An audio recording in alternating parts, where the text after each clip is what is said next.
Hello, my dear student. তোমালোক সকলো আশা কৰোঁ ভালে আছা। আজি মই তোমালোকৰ অংকুৰণ পাঠ্যপুথিৰ পেজ নম্বৰ 5 লেসন 1 অসম আমাৰ ৰূপহী এই পাঠটোৰ পেজ নম্বৰ 5ত থকা এক্টিভিটিখিনি তোমালোকৰ লগত আলোচনা কৰিম। মই আগৰ ভিডিঅ'ত আগৰ এক্টিভিটিখিনি আলোচনা কৰি থৈছোঁ।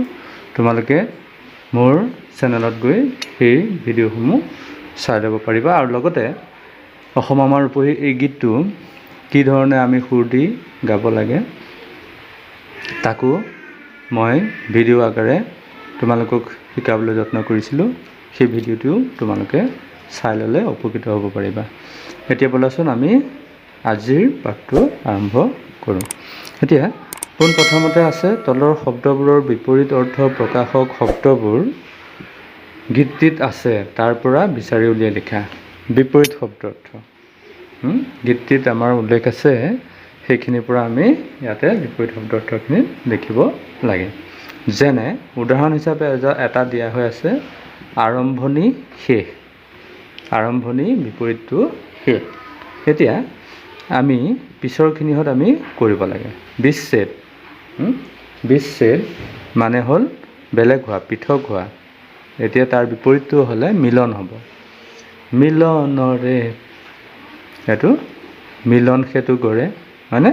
তাতে মিলন সেতু গঢ়ে এনেকৈ আছিল নহয়, হয় নহয়? পাহাৰ ভৈয়াম একে কৰা ৰামধনুৰে দৰে তোমাৰ ভাষাৰ মৰমবোৰে মিলন সেতু গঢ়ে। এইটো মিলন বিচ্ছেদ। তাৰপিছত আহিলে নিৰহ। নিৰহ এইটো ৰসাল হ'ব, ৰস নথকা আৰু ৰসাল।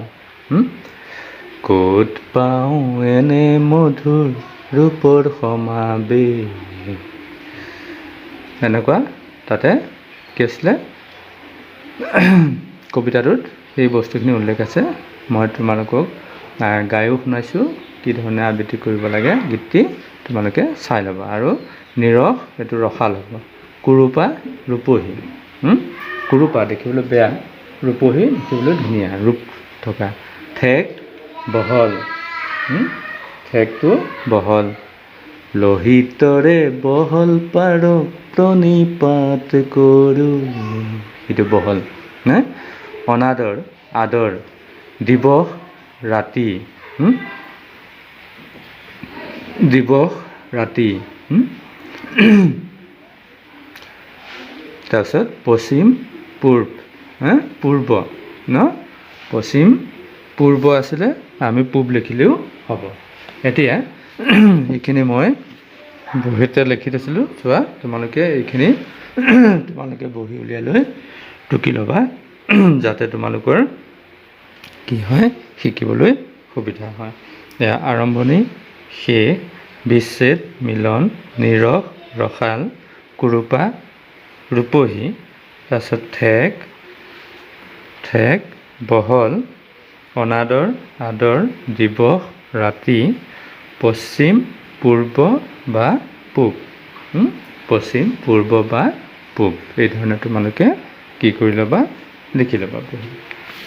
এতিয়া পিছৰটোলৈ আমি যাওঁ। পিছৰ এক্টিভিটিত আমাৰ কি আছে চোৱা। পিছৰ এক্টিভিটিত আমাৰ দিছে তলৰ অংশ দুটা আঁচটানি মিলোৱা। আঁচটানি মিলাবলৈ দিছে, তাৰমানে এটা শব্দত প্ৰকাশ কৰা। এতিয়া যি চিত্ৰ আঁকে তেওঁক চিত্ৰকৰ বুলি কয়। গতিকে আমি যি চিত্ৰ আঁকে আমি এই চিত্ৰকৰ লগত আমি আঁচটো মিলাই দিওঁ। যি ৰসেৰে পৰিপূৰ্ণ এইটো ৰসাল। এনেকৈ আনি ৰসালত আমি নিম, এনেকৈ ৰসাল। যি ৰসেৰে পৰিপূৰ্ণ এইটো কৈ পেলাই ৰসাল হ'ব।